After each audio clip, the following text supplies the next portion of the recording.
12. 1 Coríntios 6, verso 12. Eu queria impressionar você com esse fato. A maior ameaça para o seu ministério é o pecado sexual. Não se iluda. Essa é a maior ameaça. As outras coisas, impressionante, como não tem o mesmo peso, não tem a mesma consequência. Mas o pecado sexual, ele destrói seu ministério. E às vezes irreversivelmente. Nem sempre, mas às vezes não tem volta, não tem retorno onde a pessoa chega. Então, nós estamos trabalhando numa obra, nós estamos envolvidos num projeto de Deus. E eu sei que falar disso para os irmãos soa como chover no molhado, né? Os irmãos são pastores, são experientes, sabem disso tão bem quanto eu. Mas eu quero assumir uma função de ser pastor de pastor. E quero falar aqui como pastor na sua vida. E te dar uma palavra pastoral nesse sentido. Se nós queremos prevalecer, nós precisamos de vigiar seriamente com relação a isso. Cada vez mais nós temos pastores sendo enviados, irmãos enfrentando pressões de todo tipo, no campo, nas igrejas que estão abrindo. E nós precisamos de ter segurança de que os nossos pastores, nossos obreiros, são homens que têm vencido nessa parte, que têm vitória realmente. Eu estava fazendo uma pesquisa na internet e peguei algumas informações que eu acho que são interessantes, relevantes, que os irmãos talvez queiram saber. Foi publicado pela revista Carisma. Foi uma revista, vamos dizer assim, evangélica, né? E ela diz o seguinte, eu vou te falar alguns dados aqui. Pornografia nos Estados Unidos, ela ganha por ano 15 bilhões de dólares nos Estados Unidos. 15 bilhões de dólares. Isso é mais do que todos os filmes de Hollywood por ano. E olha que tem filmes de Hollywood aí que está arrebentando. Tipo aí Avatar, né, esses filmes. E ainda assim a pornografia ganha de todos eles. Você tem uma noção. Os estúdios de pornografia... você tem uma noção também a margem de lucro. Eles dizendo que a margem de lucro num comércio online normal é de 0,2% nos Estados Unidos. A margem de lucro de um site pornô é de 30%. Livre para o dono.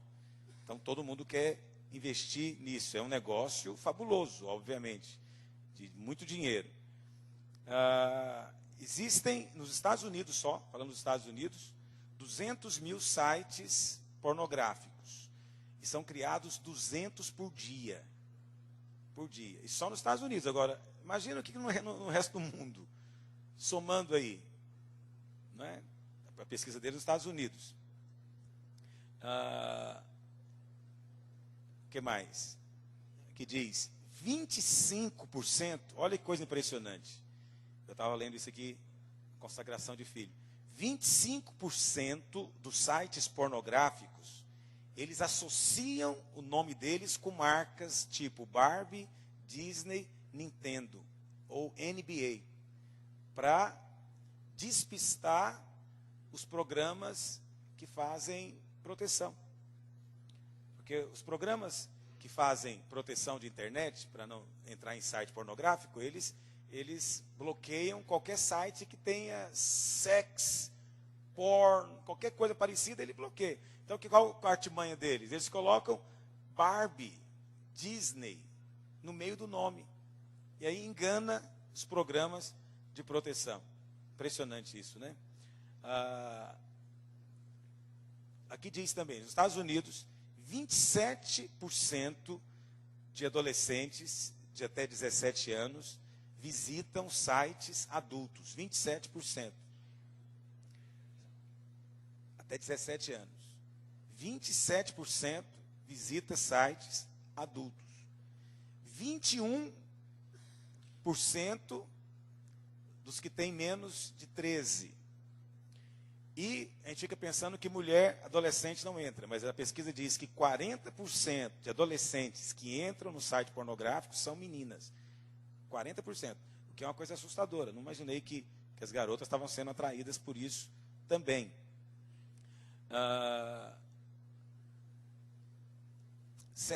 Outro estudo da revista diz que 62% dos pais, é nos Estados Unidos, mas eu imagino no Brasil não deve ser muito diferente. 62% dos pais dizem que não sabem quais sites que os filhos acessam no computador em casa. 62%. Simplesmente tem um computador em casa, mas nunca foram lá olhar o que os filhos andam fazendo. Agora, esse dado aqui, que é importante você saber. 40% dos pastores de igreja visitaram sites pornográficos nos últimos 30 dias da pesquisa. 40% dos pastores nos Estados Unidos, nos 30 dias anteriores da pesquisa, eles admitiram que entraram em sites pornográficos. 1/3 desses pastores que responderam a pergunta admitem que fazem isso regularmente. Ou seja, fazem com frequência. Entram em site pornográfico. 1/3. 1/3. Não tem por que eu imaginar que no meio de tantos pastores aqui, eu vou ignorar esse assunto. Nós estamos sujeitos. A pesquisa não foi feita no Brasil. Os americanos gostam de pesquisa, mas é muito elucidativo, na minha opinião. O pastor Reinhard Hitler, que esteve ministrando na nossa igreja tempos atrás, e esteve agora também lá na conferência na Flórida, ele me disse que ele esteve numa conferência lá na Carolina do Sul, foi feito num resort, um hotel muito grande, e no quarto dele tinha pay-per-view com filmes eróticos. Ele então foi lá no balcão pedir para não ter aquilo. Aí a moça falou, olha, infelizmente não tem jeito de tirar, isso faz parte do sistema, então o senhor pode desligar a TV. Aí ele falou, não, porque eu sou pastor. Aí ela falou, mas o que tem a ver ser pastor? Aí ele disse, não, porque pastor não entra nisso. Ela falou, não, as nossas conferências aqui de pastores são que nós mais vendemos. O que mais vende, porque eles pagam lá no quarto para assistir. E o que é pior nesse caso, né? Às vezes junto com o próprio cônjuge, né? Porque vão na conferência às vezes com a esposa. 51% dos pastores dizem que a pornografia é uma tentação na sua vida frequente. 51% dizem que é uma tentação. Não quer dizer que ele cai, mas ele sente atraído. 37% admitem que vivem uma luta constante contra isso, nos Estados Unidos. 25% dos pastores apenas dizem que colocam um filtro para impedir de entrar em sites pornográficos. Só 25%. E desses 25%, 20% dos adultos americanos, eles visitam sites pornográficos regularmente. 20% dos adultos, não é só dos homens, adultos nos Estados Unidos. São milhões e milhões de pessoas. Então, a revista disse que a proporção é a mesma entre os cristãos. Aqui não está falando de pastor, não, membro de igreja. 25% dos membros de igreja evangélica nos Estados Unidos entram em sites pornográficos. Porque acham que é inofensivo, que não tem esse problema que as igrejas falam. Isso é algo angustiante, né? Isso aqui é dado dos Estados Unidos, não é dado do Brasil. Mas eu fiz questão de ler porque eu acho que não deve ser tão diferente no Brasil. Por que o Brasil seria diferente? Não é? Um país até mais sensual, vivemos um ambiente até mais sensual do que nos Estados Unidos, apesar que o brasileiro às vezes não tem o mesmo tanto de dinheiro, mas você sabe, para pornografia você não precisa ter muito dinheiro, isso é como droga. Vai encontrar alguém que te vende, você vai dar um jeito de comprar, vai se envolver. Mas ao contrário de droga, pornografia às vezes não mata. E por isso mesmo as pessoas não têm temor e acham que isso é inofensivo. E não é. Não é inofensivo. Então, eu estava falando para a minha igreja, vou falar o mesmo para você aqui.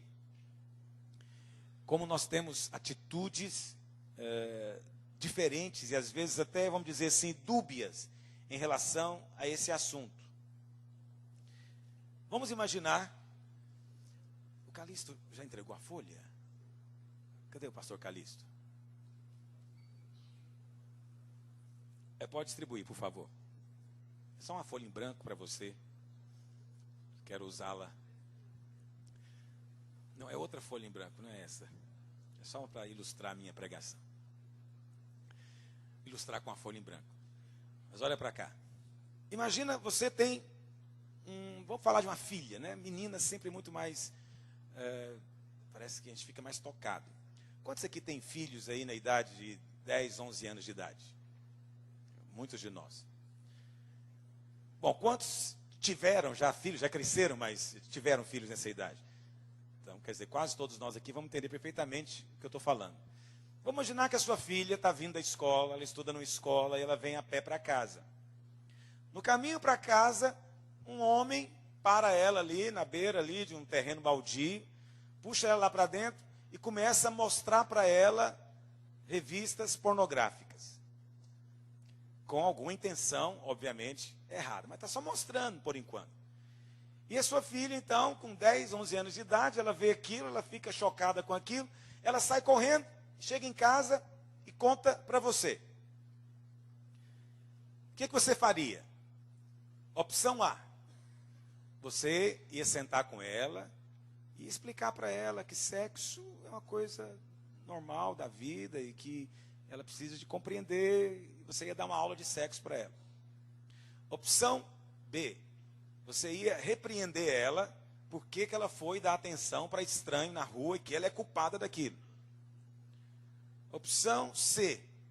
Você ia atrás do sujeito e ia dar um jeito dele ir para a cadeia e ser processado por ter feito aquilo com a sua filha. Essas três opções. Honestamente, qual a opção que você faria? Honestamente, quantos fariam a opção C? É impressionante. Eu perguntei na minha igreja, todo mundo é a opção C. Todo mundo fica revoltado. Como é que o cara faz um negócio desse? Agora, vamos mudar um pouquinho o ambiente, a circunstância. Sua filha tem 10 anos de idade e está em casa. E ela está mexendo no computador. E de repente, ela clica lá num lugar que ela não está habituada a olhar, e ela vê um arquivo, ela fica curiosa, e clica, e é uma imagem, uma foto pornográfica. E ela tem 10 anos, ela vê aquilo, ela fica chocada com aquilo, ela sai correndo e chama a mãe. E a mãe vai lá e vê o que está acontecendo. O que você faria? Opção A. Você ia dizer para ela, filha, isso aí é sexo, precisa aprender, vou te ensinar como é que funciona, dar uma aula de sexo para ela. Opção B. Você ia repreender ela e dizer, o que você está mexendo em arquivo do seu pai? Isso não é seu? Opção C. Você ia pegar quem fez aquilo no computador e levar na delegacia e processar por estar mostrando imagem para sua filha. Qual que você escolheria agora?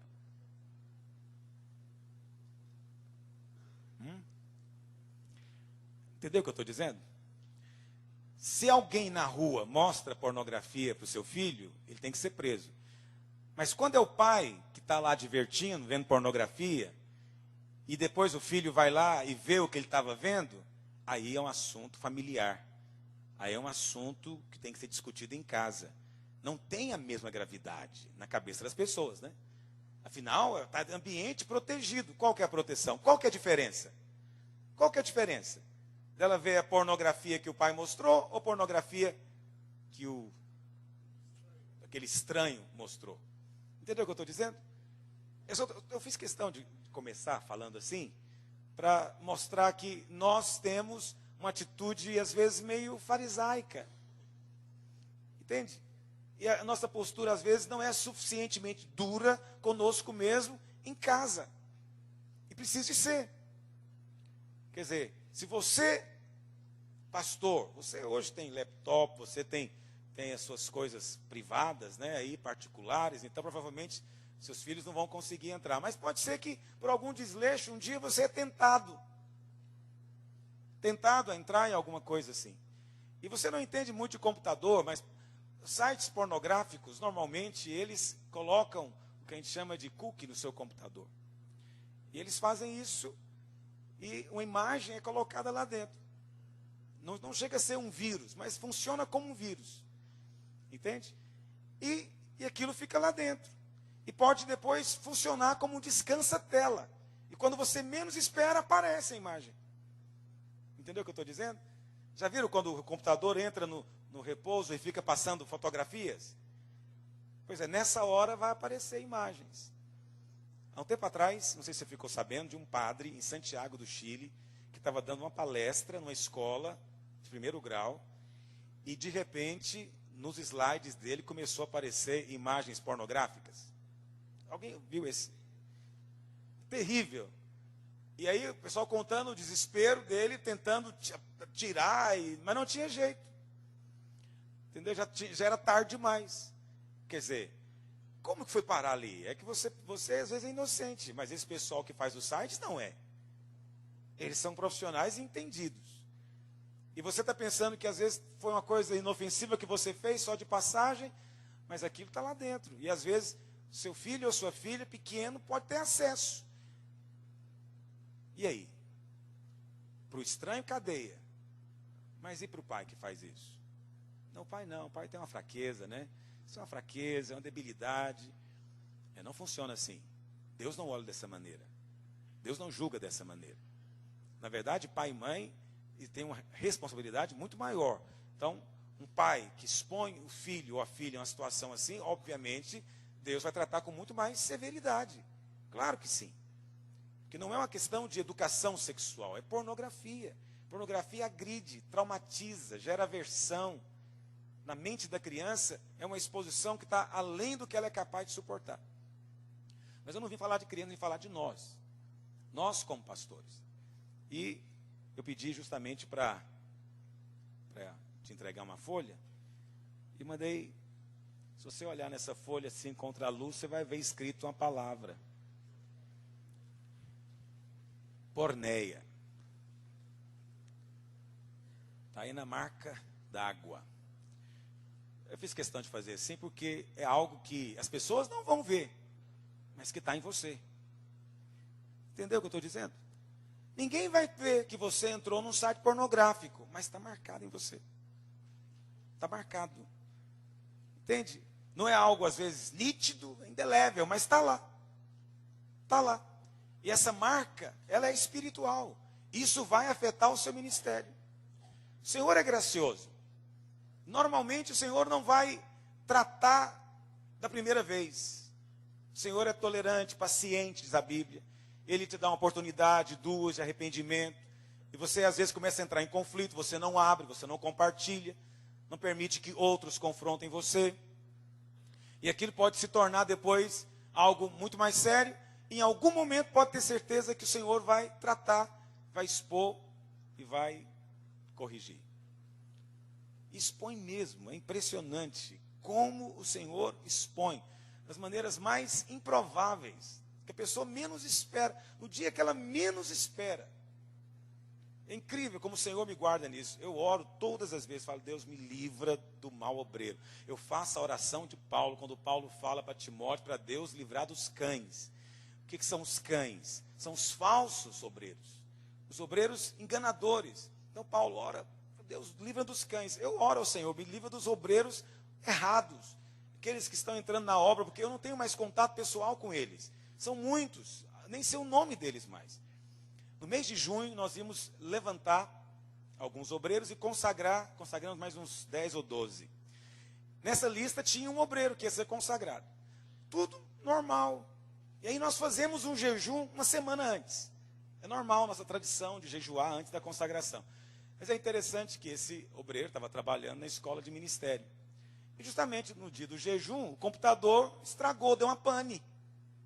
E aí a secretária mandou chamar o técnico, né? Porque o menino estava no jejum conosco. Aí o técnico chegou lá, ele falou, olha, isso aqui, infelizmente, é pornografia, é vírus que entrou de site pornográfico. Aí a secretária falou, não, o que é isso? Quem mexe aí é o obreiro fulano. Não tem isso não. O técnico ainda falou, é só ele, que também é irmão da igreja. Ela falou, o que eu saiba é isso, é só ele que faz aí as coisas e tal.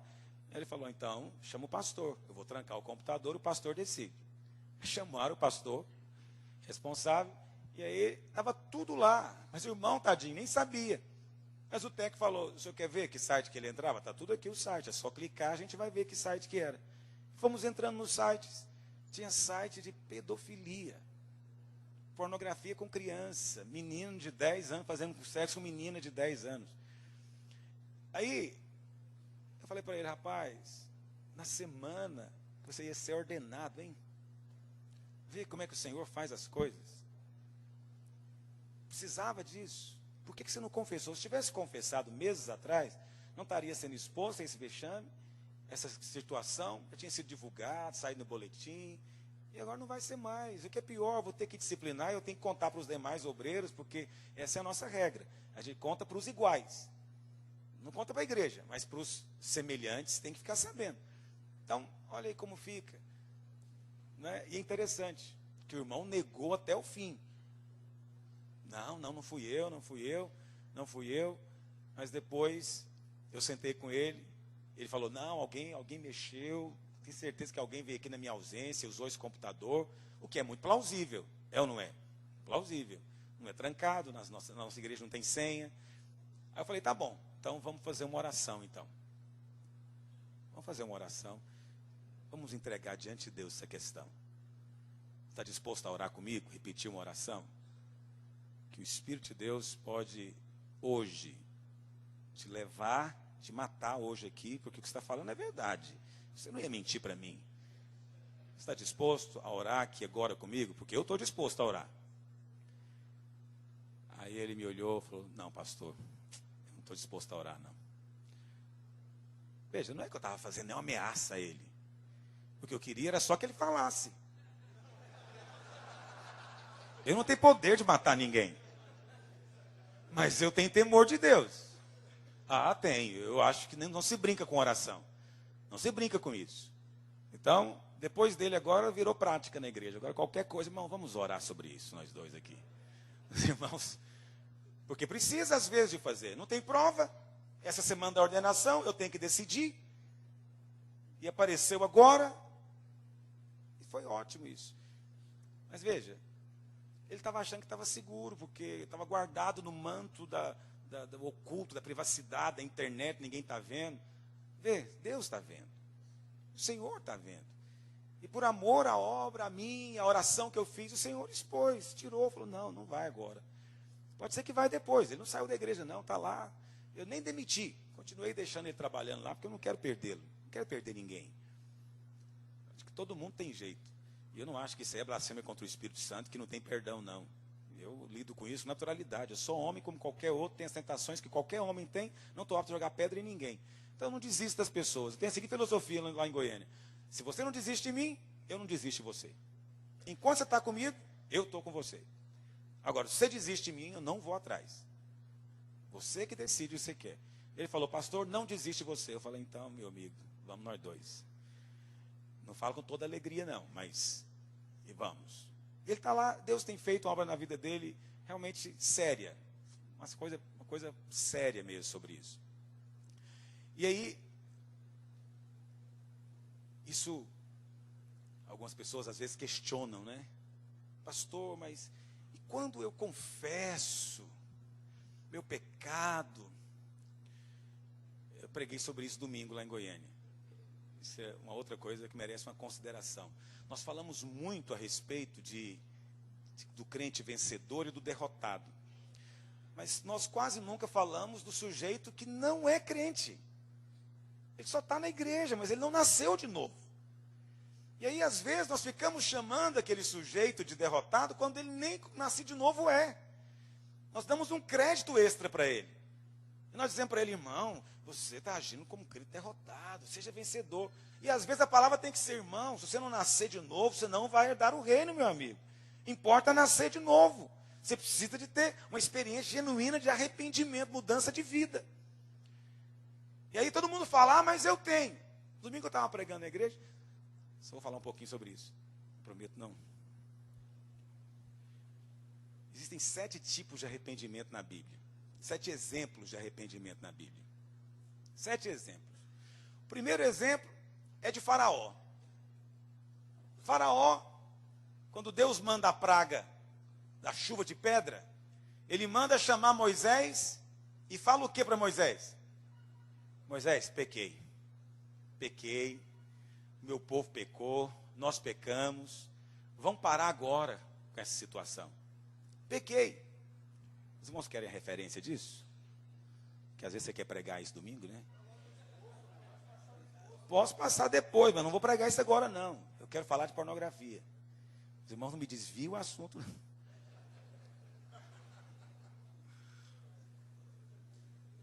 Deixa eu seguir meu rumo aqui. Deixa só que manusear. Vou só falar esses 7 tipos que eu acho que é interessante, porque eu falei isso domingo na nossa igreja. Eu falei, olha, tem gente aqui que diz que arrependeu, mas qual foi o arrependimento que ele teve mesmo? Diz que arrependeu. Ah, pecou, porque tem irmão que fica, não cai, levanta, não cai, levanta. Que é interminável. Interminável, quer dizer, tem que ter um limite. O arrependimento tem que pôr limite nisso. Não é? Então, é porque, invariavelmente, não há arrependimento verdadeiro, de acordo com a Bíblia. Verdadeiro. Há um arrependimento, mas às vezes não é o arrependimento certo. Qual que é o arrependimento que tem? O primeiro é este de Faraó. Se quiser ler, está lá em Êxodo 9, 27. É muito interessante esse texto. Diz assim, então, os irmãos estão abrindo a Bíblia? Leia esse texto, abrindo, né, ou clicando. Então o Faraó mandou chamar Moisés e Arão e lhes disse, esta vez pequei, eu pequei. O Senhor é justo, porém eu e meu povo somos ímpios. Ora ao Senhor, porque já basta esses grandes trovões e a chuva de pedra. Eu vou deixar vocês irem. Não vai ter que ficar mais aqui. Aí, se fosse nossas igrejas, ia falar o quê? Gente, que benção, o Faraó está convertendo. O Faraó está finalmente convertendo. É inacreditável, mas está acontecendo. Eu vi ele confessando para Moisés. Falou, olha, meu povo é ímpio, eu sou ímpio, eu preciso, é errado, vou deixar vocês irem. Todo mundo está convicto que o cara está convertendo. Aí no verso 34 diz, tendo visto o Faraó que cessaram as chuvas, as pedras e os trovões, tornou a pecar e endureceu o coração. Quer dizer, enquanto tinha pedrada na cabeça, o cara está lá de joelho. Deus, eu faço qualquer coisa, me livra disso. Eu prometo, eu vou ser um bom crente, eu vou largar, não vou mais nunca olhar site pornográfico. Se eu me livrar disso, eu nunca mais faço isso. Quer dizer, enquanto o pau está quebrando em cima dele, ele é igual o Faraó, está lá dizendo que não presta. Na hora que para a chuva de pedra, ele volta para o pecado de novo. É o arrependimento de Faraó, não resolve para Deus.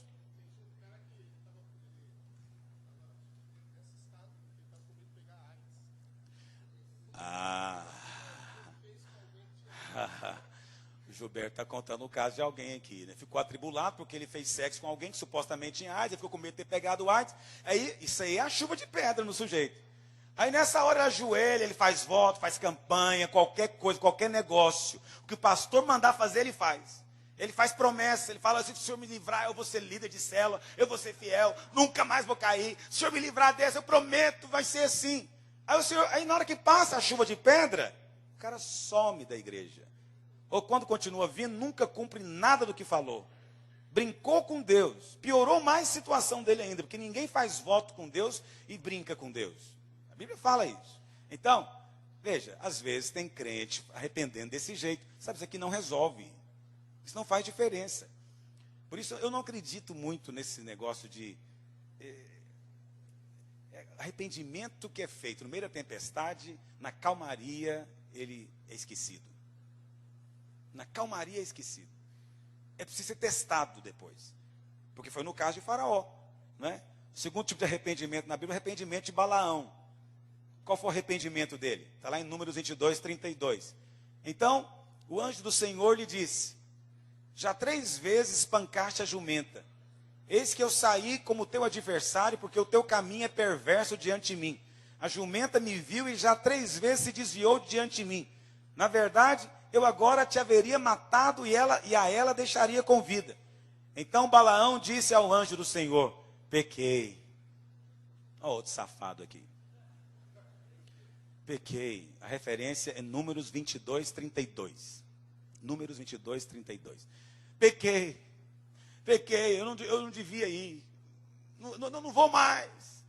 Aí o anjo do Senhor fala para ele, não, faz o seguinte, você vai, agora você vai.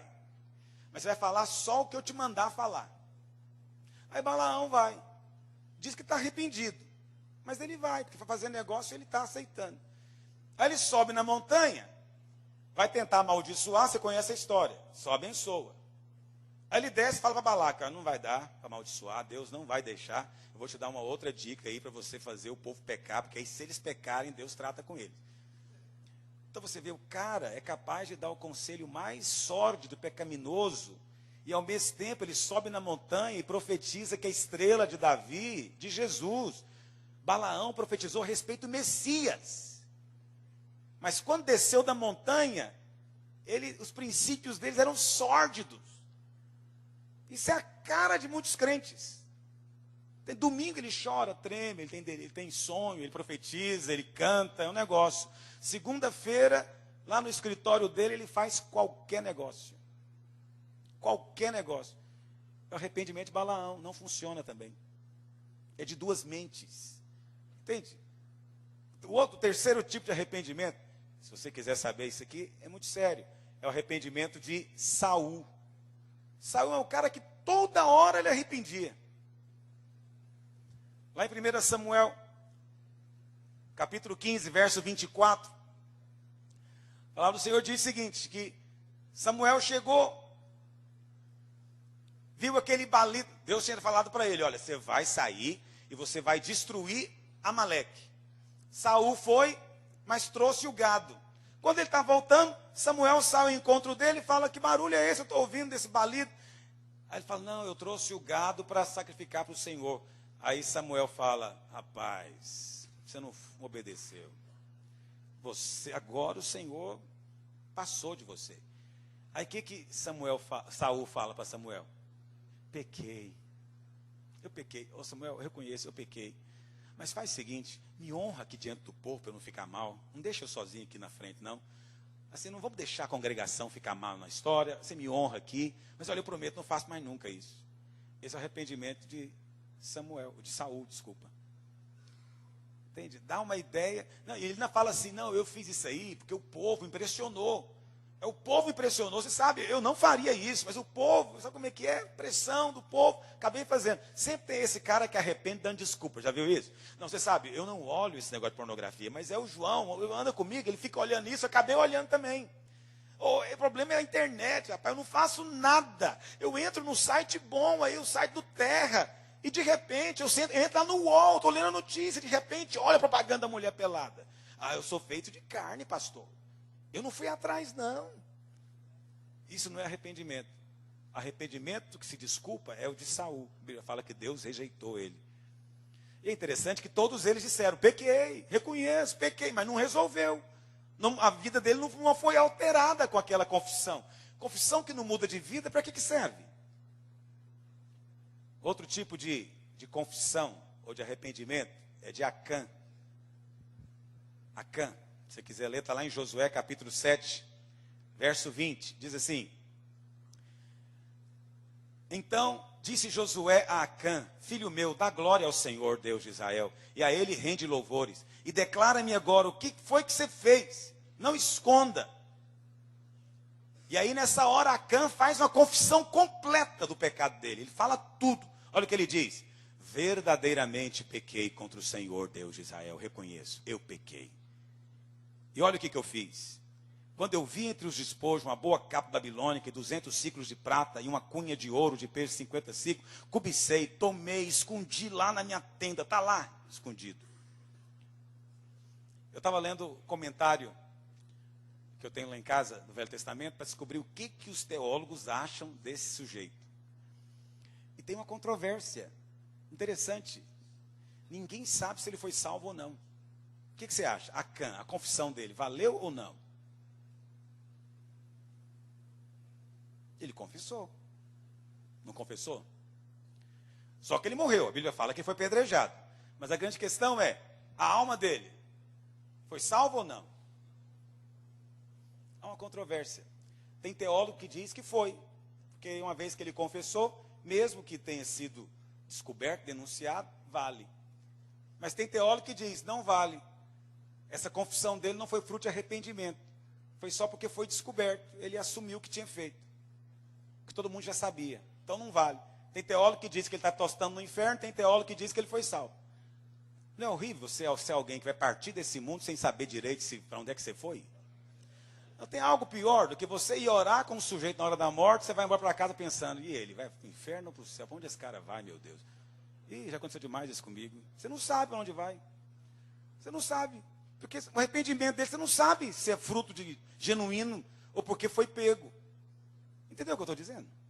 Acã teve tempo de arrepender, irmãos. Deus mandou sortear. Vamos sortear. Primeiro, entre as 12 tribos. Caiu a tribo dele, não me lembro qual era.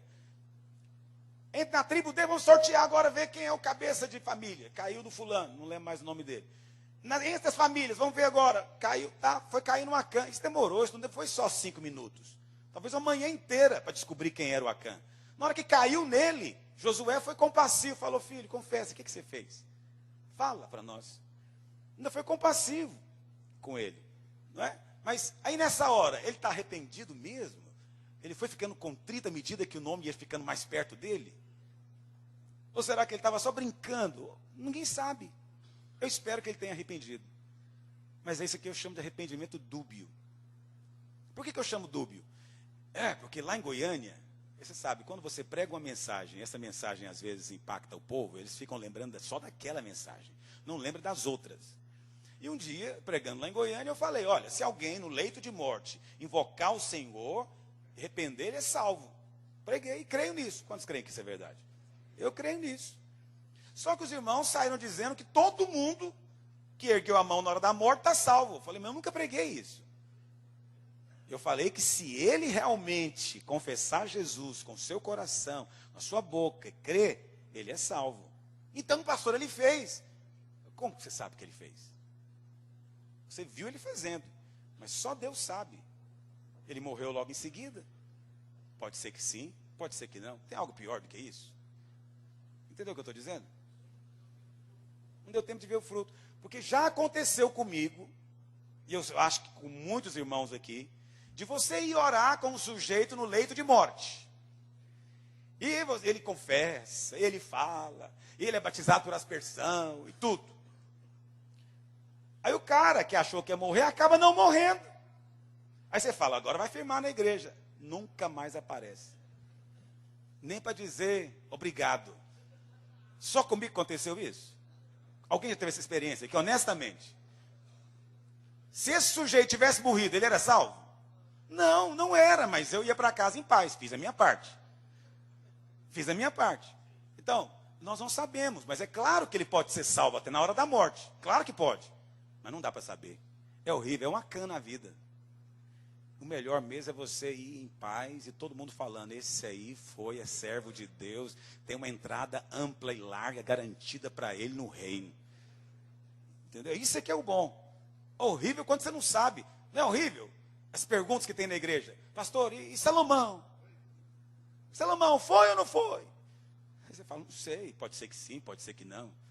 Ele era o cara mais sábio, mas também foi o mais idiota. Sim, porque quem tem 700 mulheres não pode ser normal.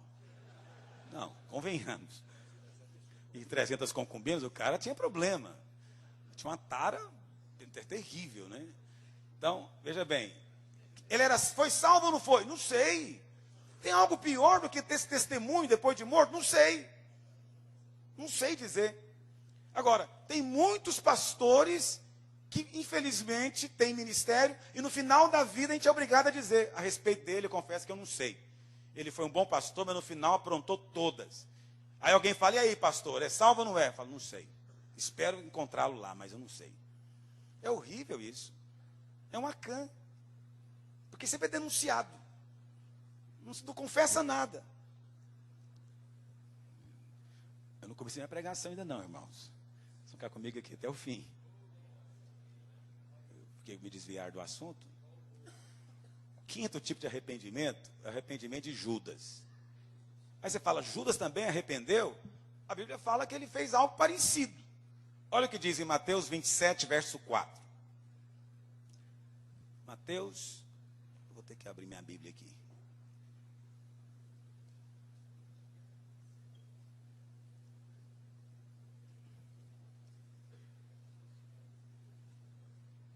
Olha aqui.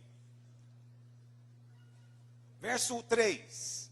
Mateus 27, 3. Olha o que diz.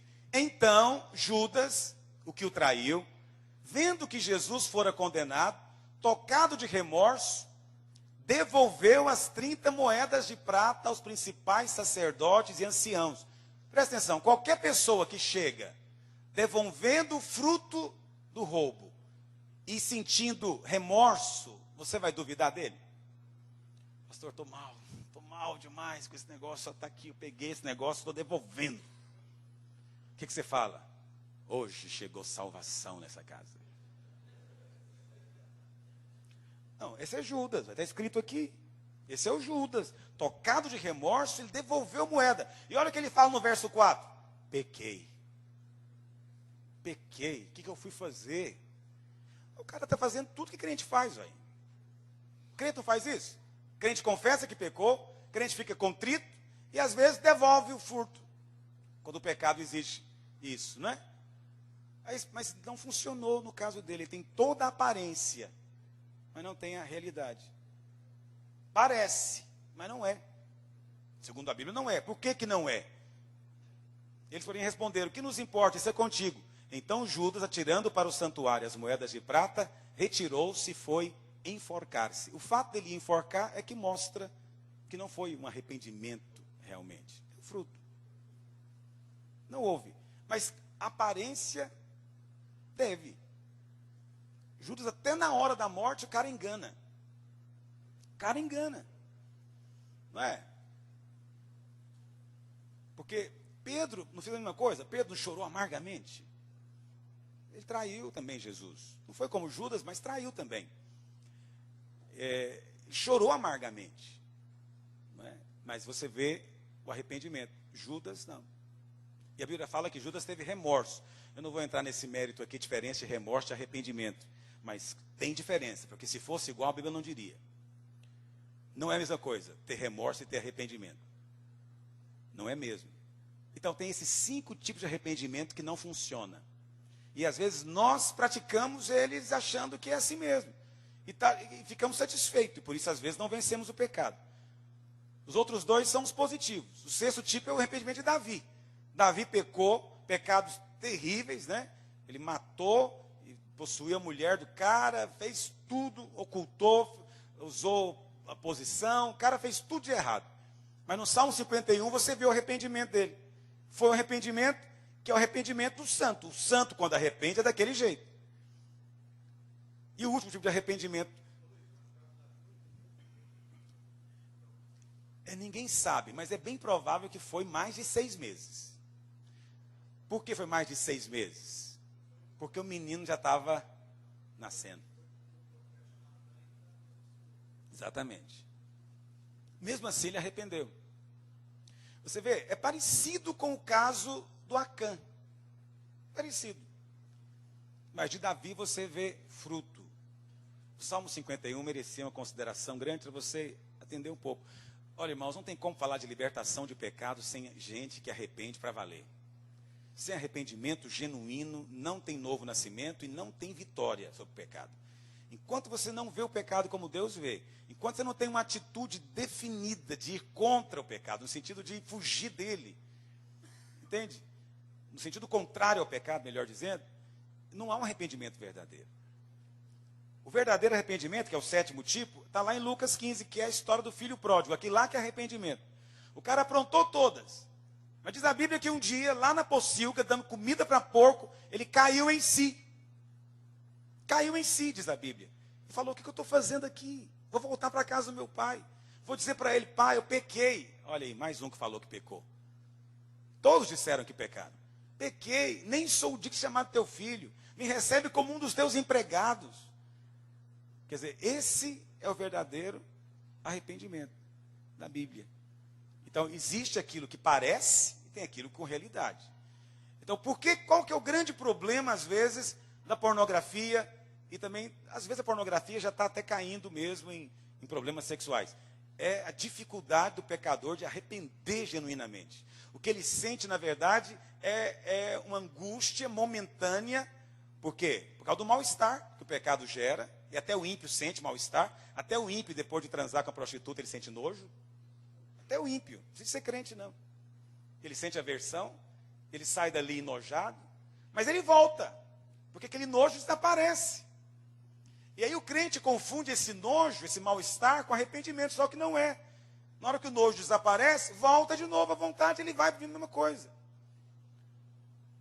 Então, há necessidade de compreendermos, de ensinarmos para a igreja, de praticarmos realmente o que é o arrependimento genuíno. Mas eu não li com você o que eu queria ler.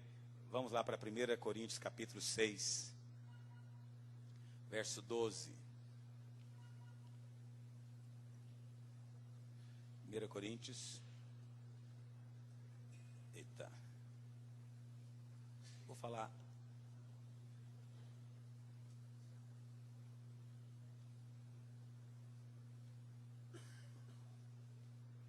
Diz assim a palavra de Deus: todas as coisas me são lícitas, mas nem todas convêm.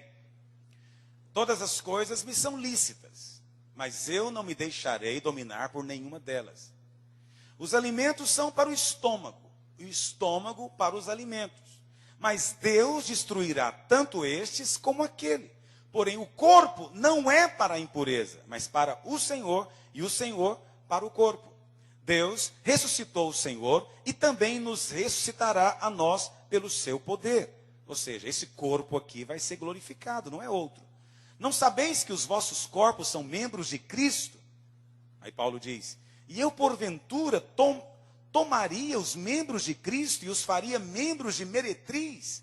Absolutamente não. Ou não sabeis que o homem que se une à prostituta forma um só corpo com ela?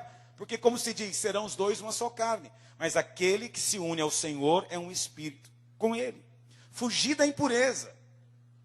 Foge da impureza.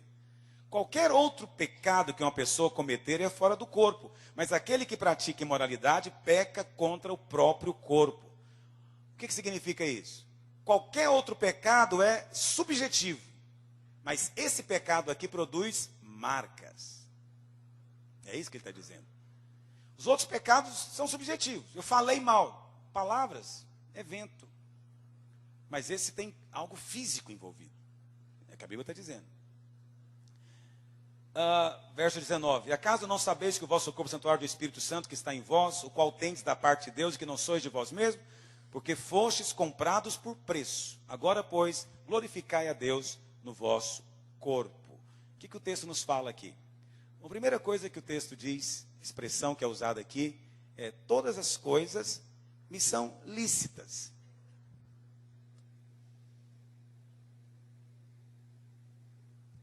Todas as coisas me são lícitas. Por que Paulo começa falando isso? Ele está mencionando algo que os irmãos diziam. Não é o ensino dele. Paulo está mencionando aquilo que era falado entre os irmãos. Que os irmãos diziam: tudo é lícito para nós agora. Agora que nós somos convertidos, agora para nós não estamos mais debaixo da lei de Moisés, tudo nos é lícito. Era o ensino. Aí Paulo vem e diz: não, nem tudo convém. Hoje em dia, esse pensamento, essa ideia ainda existe no meio do povo? Ainda existe. Como é que ele se traduz hoje? É com aquele pensamento: você não pode me dizer o que fazer. Se algo se eu não vejo problema em algo, você que vê, você não pode impor sobre mim o seu padrão. É verdade, tem gente que fala isso na minha igreja. Tem casais que eventualmente querem ver pornografia juntos, porque acham que isso vai apimentar a vida sexual deles. E eu digo: está errado, isso está errado, não faça isso. E alguns dizem: nós não vemos mal nenhum nisso, estamos fazendo isso de comum acordo, nós estamos em paz. Por que você tem que nos proibir de algo? Essa é a colocação. E aí Paulo está dizendo, ele falou só uma frase: porque não convém. Não convém. Sim, porque o sexo de si mesmo não é nada. Sexo de si mesmo. Você está vendo a pornografia? É sexo. Tudo bem que é um sexo encenado. Viu? É bom te dizer isso também, que tem gente que fica assistindo pornografia e depois quer fazer o mesmo com a esposa e fica achando que a esposa tem algum problema porque ela não age igual a atriz que estava lá. Né? Mas a atriz faz todo aquele drama. O orgasmo dela é um êxtase assim, descomunal. Né?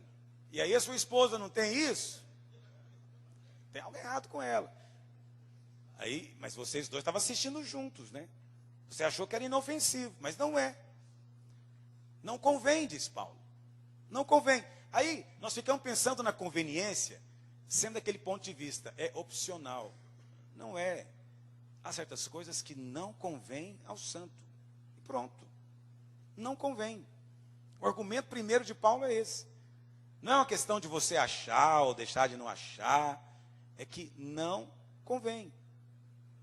Outros dizem, eu posso fazer o que eu quiser. Isso aqui, o corpo é meu. Eu tenho liberdade para isso, estou aqui na minha privacidade, não estou machucando ninguém. Não é outra frase comum também? Não estou machucando ninguém, não estou ofendendo ninguém, é só eu e eu mesmo.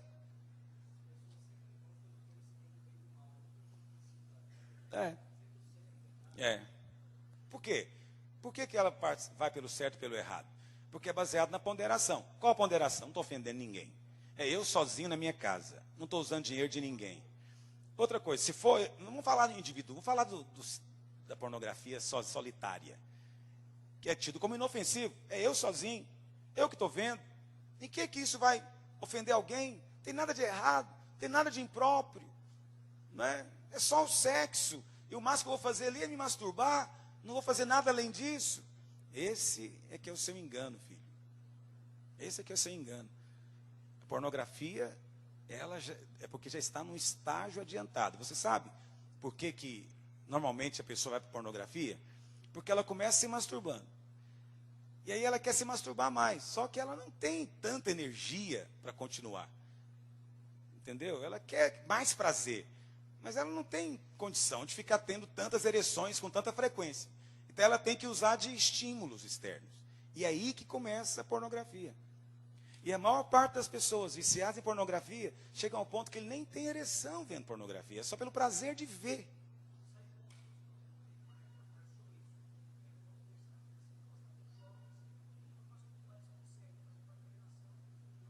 Exatamente. É incrível isso. A pornografia destrói a intimidade. Claro que sim. Porque você fica envolvido com você mesmo. Porque, na verdade, irmãos, é tudo uma questão de narcisismo. Entende? Por que o adolescente se masturba? Você fala, porque é cheio de energia. Não é, porque ele é apaixonado por ele. O adolescente se masturba quando ele se vê. Entende? Tanto o rapaz quanto a moça.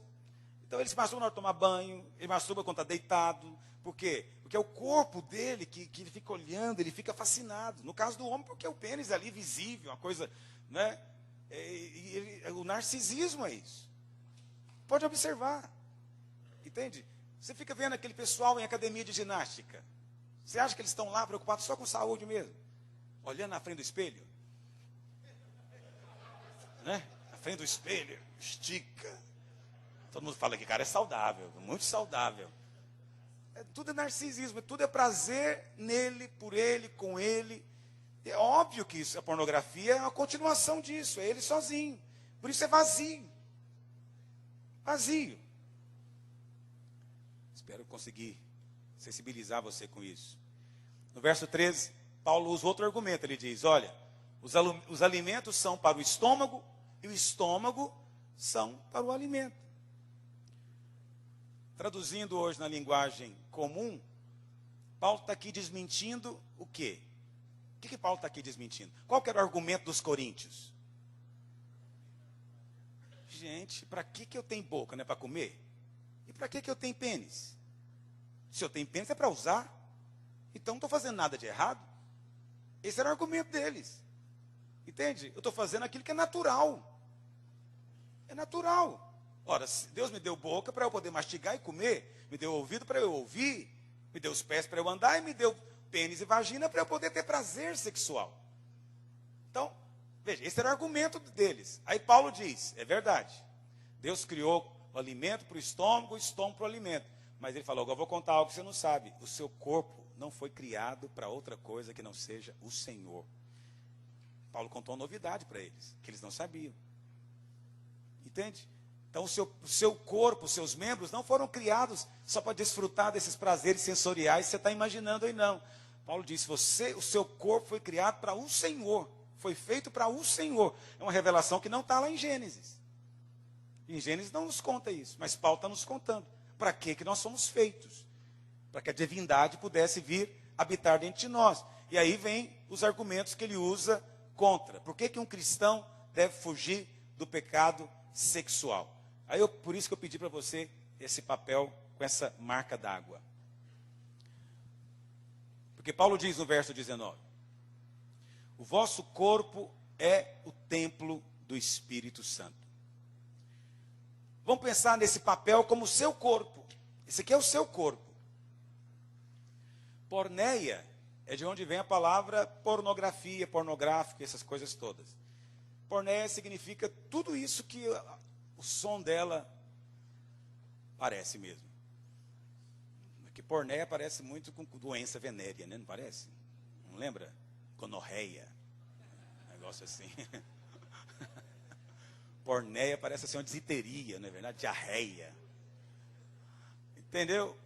Porque é feio e o significado é por aí mesmo. É tudo que é feio com relação ao sexo na Bíblia é porneia. Envolve tudo. O primeiro argumento de Paulo é que o seu corpo é templo do Espírito Santo. E você está enchendo o templo de coisas imundas. Se o seu corpo é templo do Espírito Santo, existe uma marca d'água nele para lembrar a propriedade. Só que agora, além da marca d'água que lembra propriedade, tem uma outra marca d'água que lembra contaminação. Entende? Ninguém vê que você é propriedade. Não está escrito na sua cara. Mas existe uma marca na sua vida, diz a Bíblia. Há uma marca. Essa marca é física. Os demônios veem. Nós não.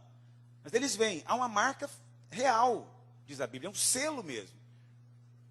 E quando você se envolve na pornografia, você está simplesmente sujando o templo do Espírito Santo.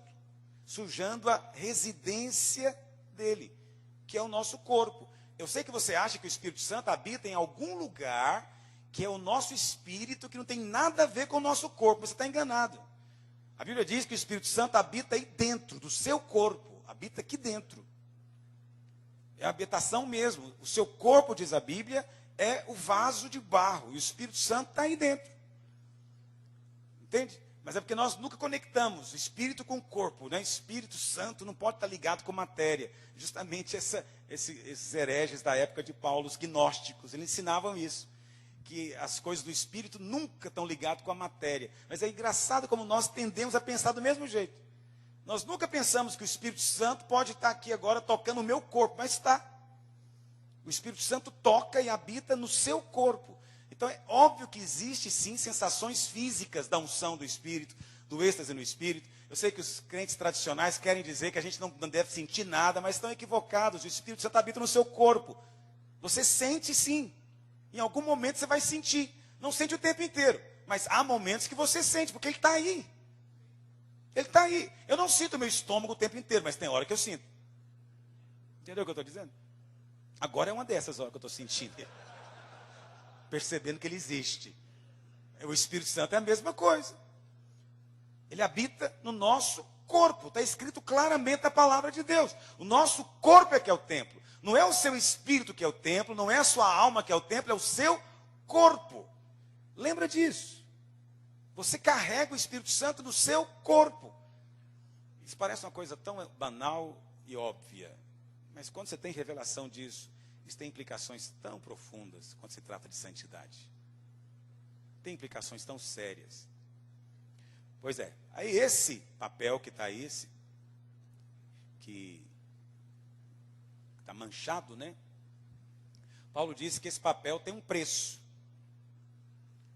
Esse corpo tem um preço. Esse papel aqui, ele é barato, né? Mas ele tem um preço. Tudo tem preço.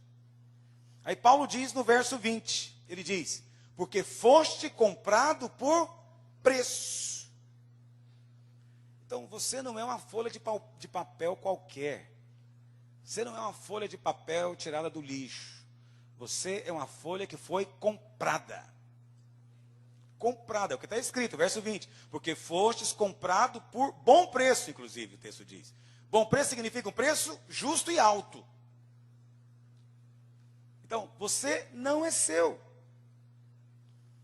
E esse corpo que você tem não é barato. Portanto, não é uma coisa insignificante. E se você foi comprado, além de ser templo de outro, ele também pertence a outro. Ele não é seu mais, porque ele foi comprado. Portanto, você vai prestar conta do que você faz com o seu corpo. Entende? Por isso que quando nós pecamos, pecado com o corpo, eu fiz questão de colocar essa marca aí. O seu corpo também fica marcado.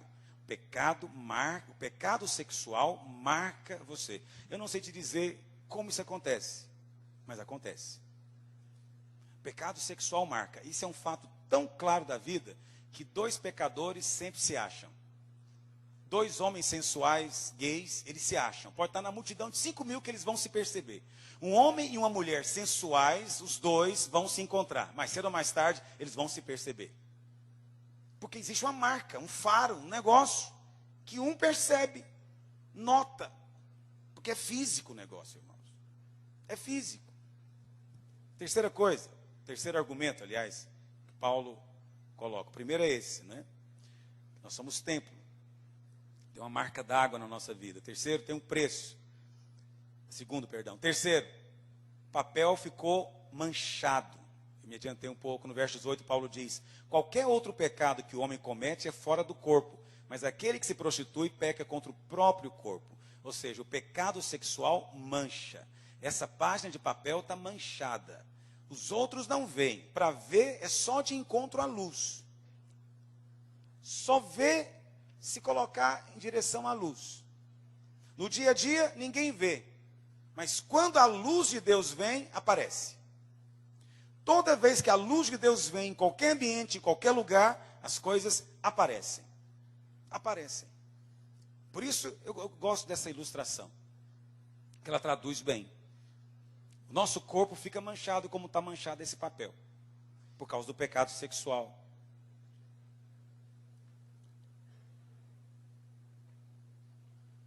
Quarto lugar, já estou encerrando. No verso 15 diz: não sabeis que os vossos corpos são membros de Cristo? Sabe o que eu amo na Bíblia? É ver que Deus nunca nos dá padrões, ordens, de maneira irracional.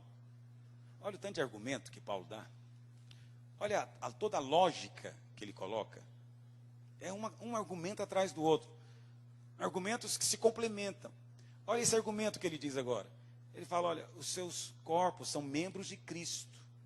Membros de Cristo. Primeiro ele fala que o corpo é habitação. Aliás, primeira coisa ele diz, o corpo não é seu, foi comprado. Olha o argumento, não é seu. Segundo lugar ele diz, olha, isso é um templo. O seu corpo é um templo de Deus, o Espírito Santo está aí dentro. Não é? Depois ele diz que o pecado mancha. Todo pecado fora do corpo não acontece nada, mas no corpo é sério. Depois ele fala, olha, não é só isso, tem mais uma coisa. O seu corpo é membro de Cristo.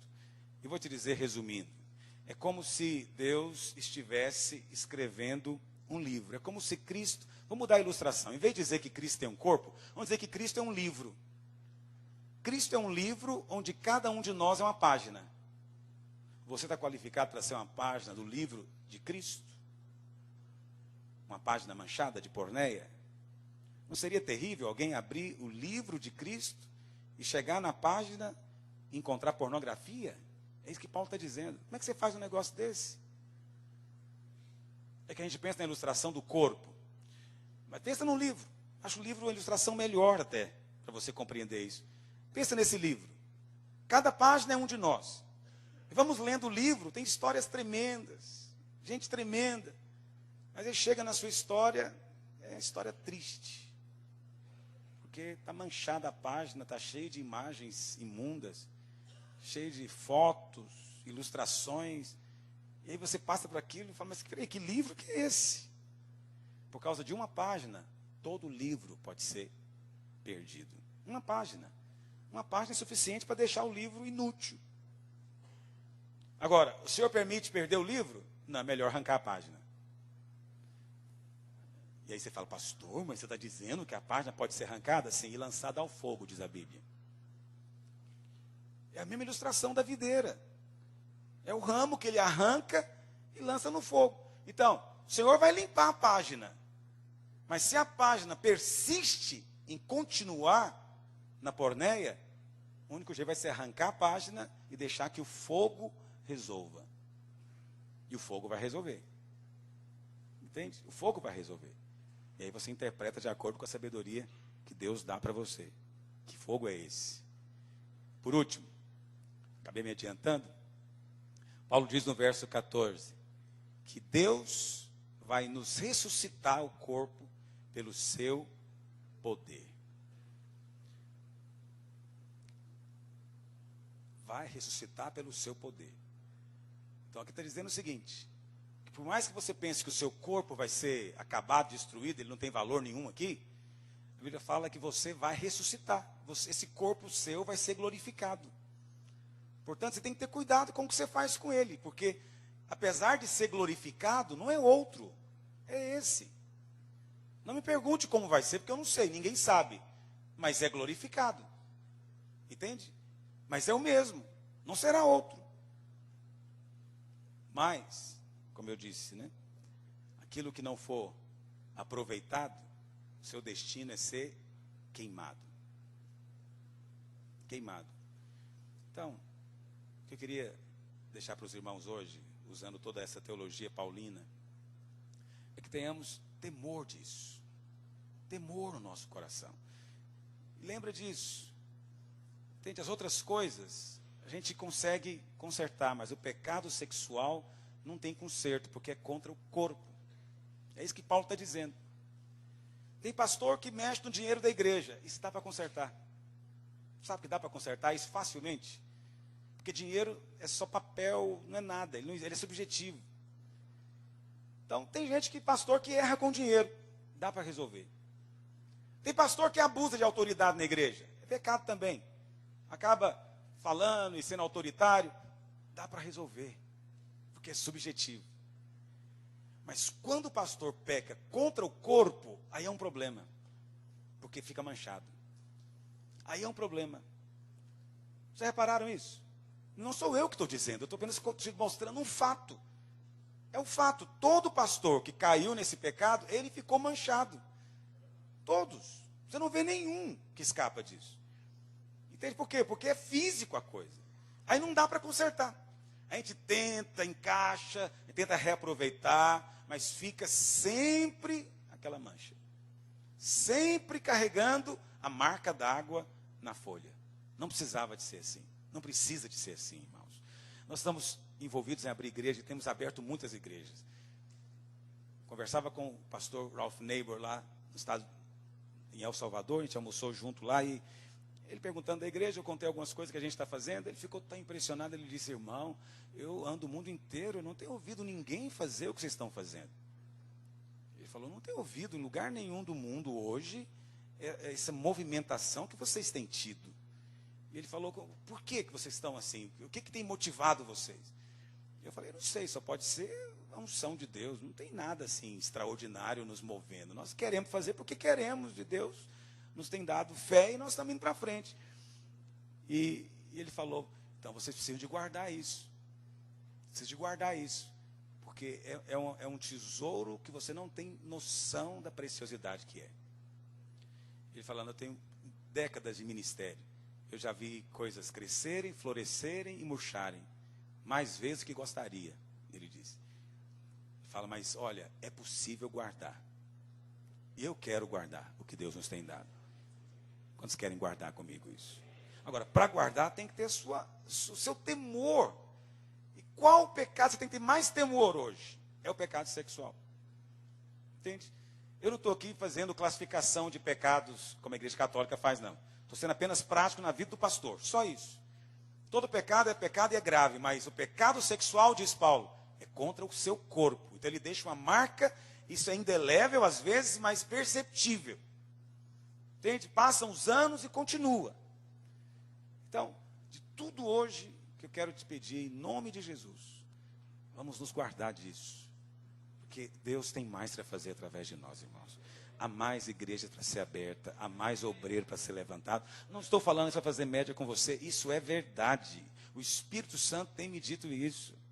Há muitos, uma multidão vai ser levantada através dos irmãos. Através dos irmãos, não tem nada a ver comigo. Nem sei se estarei aqui. Mas presta atenção, o Senhor vai fazer. Para que o Senhor faça, há necessidade de algumas coisas serem muito bem guardadas. E uma delas é, o seu corpo tem que ser para Deus. Tem que ser para Deus, tem que ser radical nisso. Radical mesmo, é para o Senhor. Tem que se guardar mesmo. Em nome de Jesus. Eu queria desafiar você hoje a fazer uma coisa. Desafiar você a, se porventura você tem sido tentado, abrir com alguém que possa te ouvir. Entende? Não quero fazer um apelo aqui, não. Mas se não vai sozinho, ser tentado não é pecado. Isso não faz de você pior do que ninguém. Mas a tentação tem crescido, as oportunidades têm surgido, você precisa de alguém para falar na sua vida. Quando você fala, as chances diminuem. Quando o irmão te dá uma palavra, diminui mais ainda. Eu já tive pastor que eu tive que proibir de ter computador. Ele não pode ter computador nem conectar na internet. Eu tive que proibir, está proibido, não pode. Por quê? Ele não tem condição de lidar com isso. É uma tentação insuportável para ele ter um negócio desse. Se esse é o seu caso, abre com o irmão, com alguém, supervisor, pastor mais velho, alguém que anda com você. Entende? Não tenha vergonha de abrir mão, de falar, não sou tecnológico, eu vou anotar tudo no lápis agora. Entende? Se esse é o caso, faça isso sem receio de parecer pior do que ninguém. Eu respeito quem é radical com o pecado. Tenho profundo respeito com aquele que não tem constrangimento de mostrar a sua radicalidade. Entende? De dizer, não, isso aqui me fazia mal, eu cortei pela raiz. Se outros não querem fazer, é com eles. É assim que eu fiz. Cortei isso aqui. Então isso é extremamente precioso. Eu penso que próximo estágio nosso, esse salto que vamos dar, e eu tenho certeza que vamos dar, ele depende muito dessa postura nossa radicalmente santa em Deus. Eu não estou pregando para jovens hoje, não estou falando para os jovenzinhos da igreja, não é para os radicais livres, estou falando para pastores. Pastores, guarde-nos, guarde você mesmo e guarde-nos, guarde o ministério. Não tem pecado que causa mais estrago do que esse. Não tem, destrói igrejas, destrói ministérios, pode destruir até outros por contágio. Só porque é seu amigo. Sabia disso? Então eu ando muito com o Ricardo. Se eu apronto, não é só eu que fico mal. Fica mal o Silvio Galo, fica mal o Ricardo, fica mal o Wilson. Fica ou não fica? Então até isso é sério. Esse contágio espiritual atrapalha outros. Isso é coisa muito grave. Então, eu estou fazendo questão de enfatizar isso para você, para que no seu coração haja esse temor renovado, que eu sei que já tem. Eu sei que você quer servir a Deus e ninguém planeja o pecado. Nenhum de nós aqui, porque nós somos nascidos de Deus. Amém, irmãos? Mas temos que nos guardar mutuamente. Em nome de Jesus. Vamos ficar de pé. Vamos orar para a gente almoçar. Nós voltamos 3h30. 3h30 nós voltamos. Vamos orar. Pega na mão do pastor que está do seu lado. Fala para o irmão do seu lado. Fala, irmão, não tenha constrangimento. Sou homem como você. Fala para ele. Fala, eu entendo as tentações todas. Fala, não tem nada que você passa que eu não entendo. Seja honesto. Não estamos aqui para nos condenar, nem para ficar nos vigiando, não é isso. Estamos aqui para nos sermos suporte uns aos outros. Em amor, em fé, também para nos guardar. Amém? Ora agora para quem está à sua direita, à sua esquerda. Ora, uma oração bem específica, não tem que ser longa. Deus, livra o meu irmão do tropeço. Livra da pornografia. Livra da mulher ímpia, impura, perversa.